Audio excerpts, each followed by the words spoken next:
Magandang araw mga insan, nandito pa tayo sa Santoku Store. Dito po to sa may Yokohama City.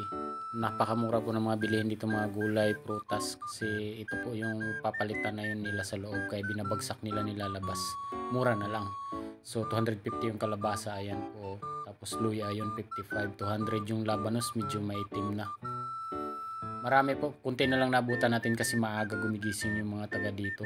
99 yung lito, so napakamura na yan. Ubus na nga po, kunti na lang yung laman. Ito po, dito ako nagkamali sa kamatis kasi yan 49 nakalagay, tas bayaran mo 53 kasama yung tax, tayo po mag-shoulder.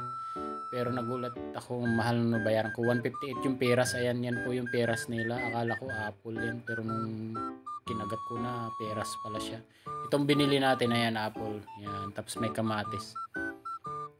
Yan, yung kamatis na yun, nabili ko kasi yun dun sa nilagay na 40 plus, nung pagbayad ko 300 plus, so sayang yung pera ko, hindi naman kailangan yung kamatis.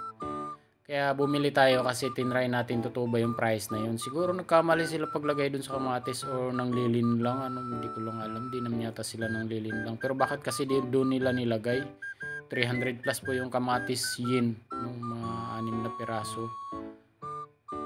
Pero nung nagbayad na, ayan po yung price, oh, ang mahal ng kamatis 318. So no good talaga.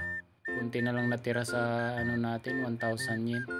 So sayang yung pera natin. Hindi naman kailangan yung kamatis. Akala ko kasi yun yung price nakalagay dun. Pero yung iba naman tama po, sobrang mura nga naman. Kung ano yung nakalagay dun, tama po yung price. Siguro may naglipat nitong kamatis. Ayan po, binili natin, galing tayo nagsimba. So napakamura po ng apple kasi 150, 170 po yan. 78 lang. Maraming salamat.